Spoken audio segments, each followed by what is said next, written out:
All right. Why is? I gotta get my lapel. Alright, now I'm perfect. Why is "Wish You Were Here" by Pink Floyd one of your favorite albums?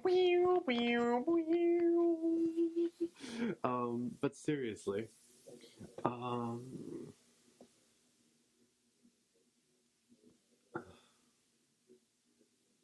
I felt like it was a point in their career where after the monumental success of Dark Side of the Moon, they just had the time to really sit down and do whatever. And seeing some video documentaries, it seemed like they really didn't know what to do.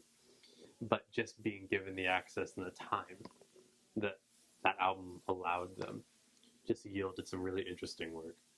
I love the theatricalness the whole album lends itself to. The title track's great. And the set list isn't very long, but there isn't a song in the album I could do without, and for me it's the bar to clear for a great album. Do you think it would have made sense if they made that album pre? No, it wouldn't have made sense at all. You think like people would have just been like, no? It would have. Yeah, it was too.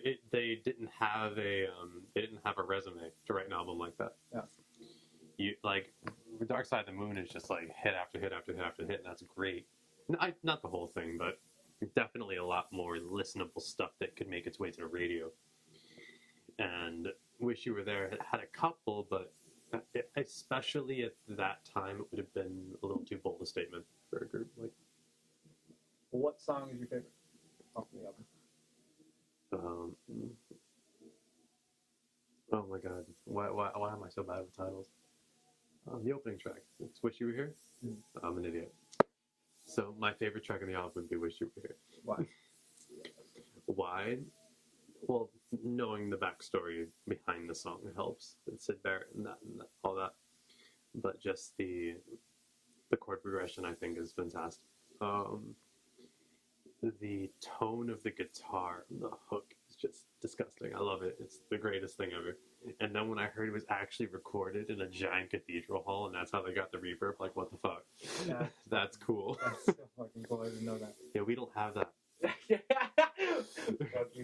Those of you listening who could provide us with those resources, we're around. We have a plugin. We have the technology, but not the cool theater. Do you think there's anyone out there trying to make any albums like that? I hope not. Jesus. Why not? Because that sound is so played out, like the trippy rock and all that, especially their brand of it. Like there's a band called Braids, who I feel like is doing that awesomely. Their most recent album was a little more electronic than the first one. It's all electronic, but the other one was more we'll say rock instrumentation, and I feel like it's a fresh take on that.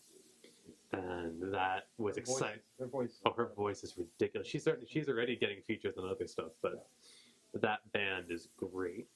I think they're one of the first rock bands, if you will, that is finally putting a fresh take on that.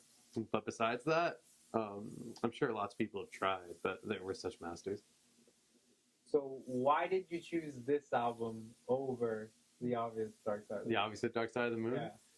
Because Dark Side of the Moon is great, but I feel like, I guess maybe it's because I've heard the album too much, but a lot of the transitions are very, I don't want to say obvious, but especially listening to the album as intended, we'll say, it can get almost a little corny, which I know in the 70s probably didn't feel that way. Yeah. So that's a victim. I'm the victim of the generation I'm in. Oh, but the album still holds up as a classic, and I feel like Wish You Were Here doesn't have that staleness to me.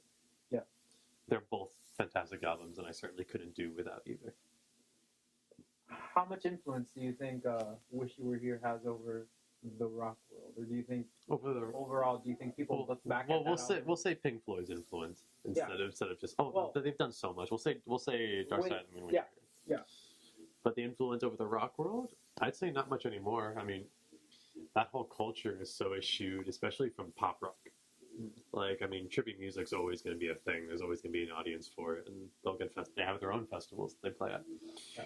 But as far as those albums' influences, I mean, a lot of the manipulation they were using was for that genre and that audience very novel. especially at the time, and that's definitely carried over. And the writing, and the whole concept that Waters so strongly enforced, which was the theatrics and how everything kind of worked together. That's something that I feel like any rock band worth their salt has carried over with them.